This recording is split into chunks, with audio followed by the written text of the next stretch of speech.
Hey, good morning, everyone. This is our session number 9, and let me take you to my first slide. Apologize. What we're going to look at is Module 9, Nature versus Nurture. My name is Nadeem Sikander. As we have looked in the last module, which was had to do with genetics, we're going to nature and nurture. And obviously, if we could remember some of the notes from the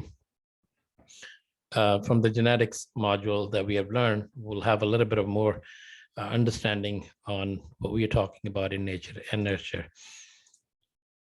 In this module, history of the debate, science supporting nature, science supporting nurture, discrepancies between the two, and the possibility of nature and nurture interacting with each other. So in introduction, how do people become who they are? That's what predominantly, that's the whole idea, is that this is one of the essential questions in child development. And it is also one of the most difficult to answer. There are two primary answers presented in an attempt to answer these questions. The first, nature or genetics, that the traits that determined how a child develops are hardwired. That's the argument of nature into children through their DNA. The second is nurture, which says that the child develops is dependent on the kind of environment that they were raised, such as who their parents were, what kind of schooling they had, and what type of culture they grew up. So let's look at the brief overview of the debate between nature and nurture, and then provide the case for each one of them. And keeping in mind, the debate is on, and there is no one right answer to the questions we are dealing with. So the debate, nature versus nurture, is one of the longest standing debate in the child development, as well as the whole of psychology. It is based on the underlying questions. Are genetic factors more critical in the development of the children, or their environment? The debate between nature and nurture, as is known today, has evolved through the years, mainly as cultures have evolved as well. In the 1960s, psychologists and Western culture in general were influenced by the behavior theories. Because of this, many people leaned more heavily towards the case of nurture, and thought that the personalities are formed through training and experiences. Several researchers performed actually studies to try to prove this point, the point of nurture.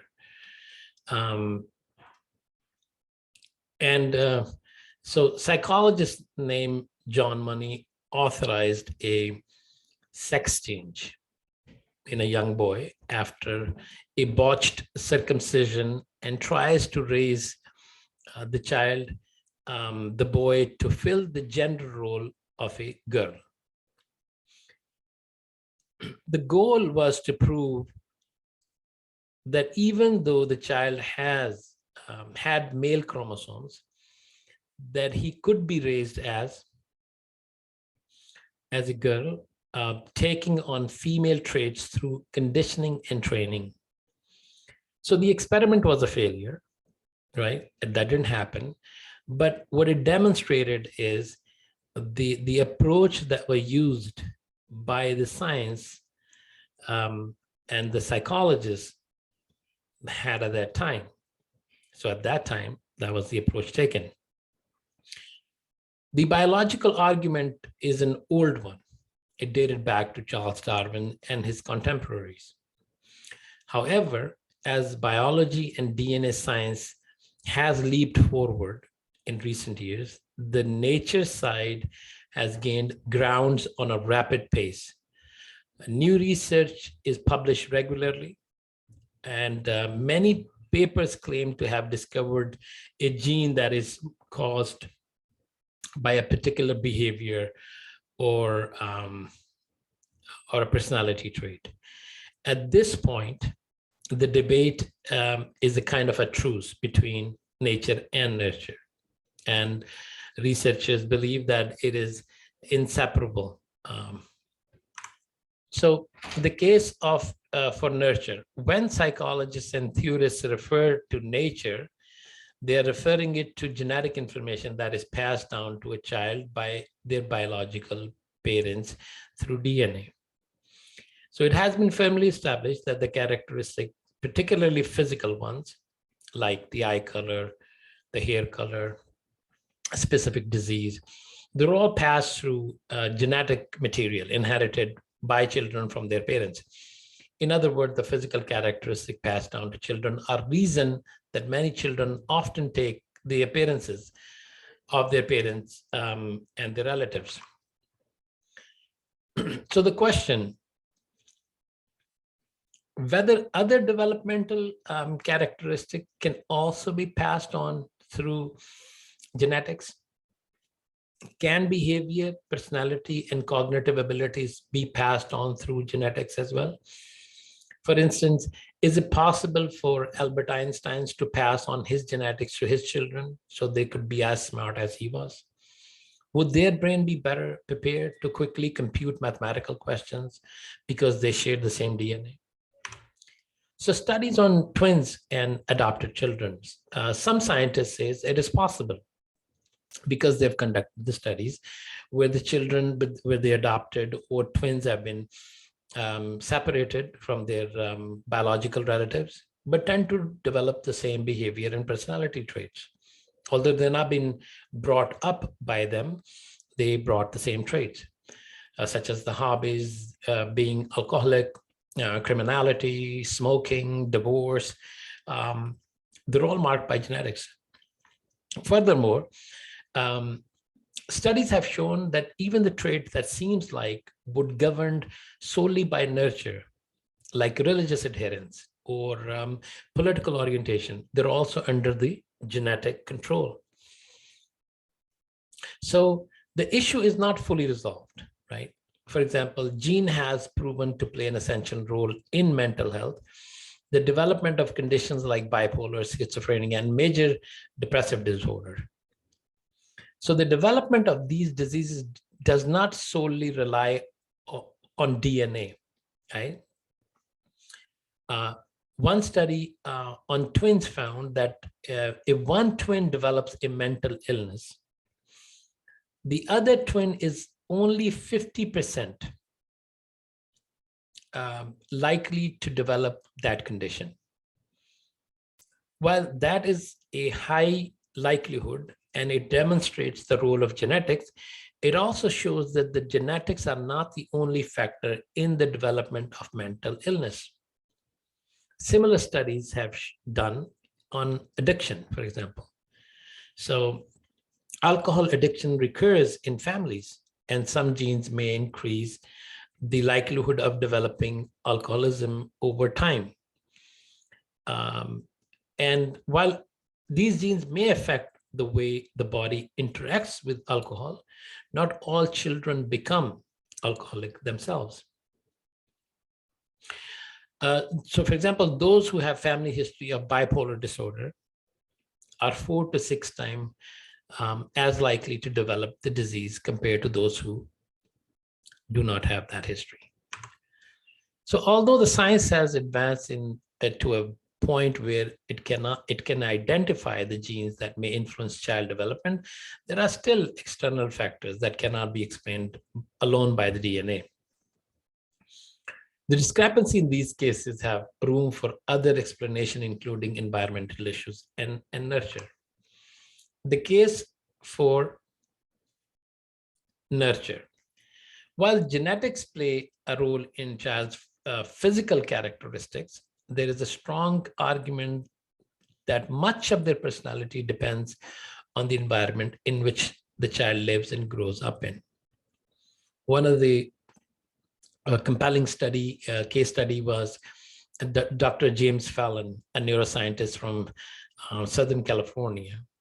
Fallon, who teaches at the university, was performing a clinical study on schizophrenia and psychopathy.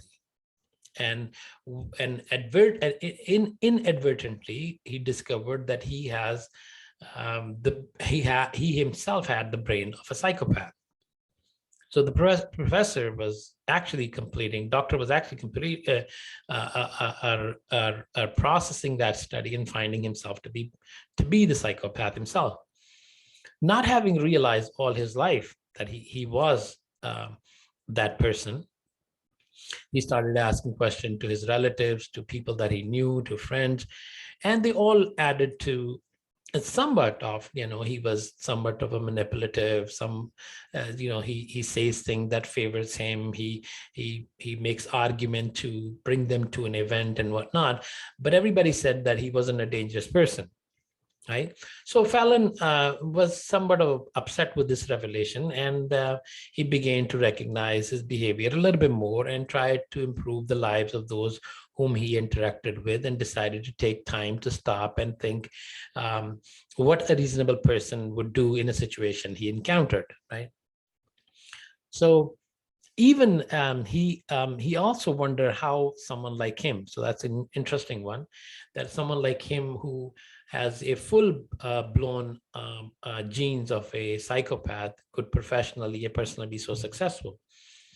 So they concluded that despite all the genetic makers, right, of psychopathy, his parents loved and cared for him, cared for him deeply during his first years of life, which offsets the psychopathy and allowed him to not only succeed in life, but have a frame of mind to try to improve himself, even if he did blame that on narcissism. Essentially, nurture can work to override genetic. That may typically be destructive. So those who argue environment is the critical factor in development would argue that Fallon had he raised by parents who neglected him or abused him, he would have likely turned out to be a very different person, perhaps so much so that he would be a murderer whose brain Fallon was actually studying or scanning at the time. Modern day psychologists are focusing less on nurture versus nature debate and more on how genes modulate environmental influence and how the environment can help manage a child's genes, believing that personality development and intelligence are all important traits that must be further studied over time.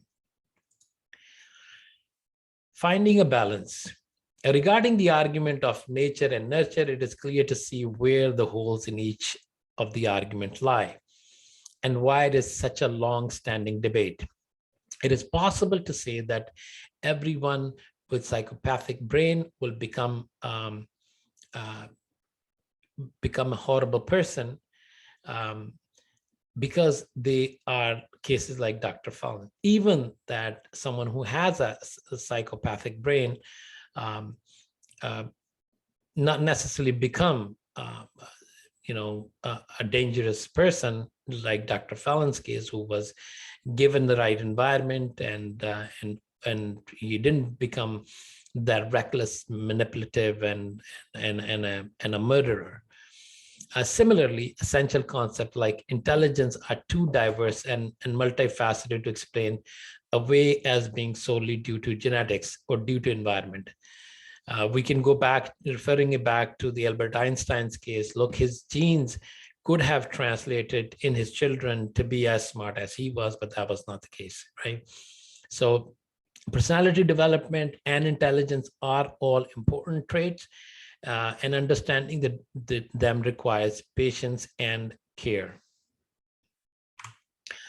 In conclusion, the debate regarding nature and nurture is long-standing one, and there's no one, it's not going to be resolved anytime soon.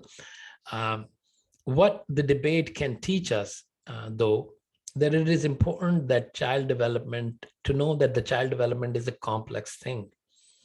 And it is important to consider all of the available evidences before moving forward.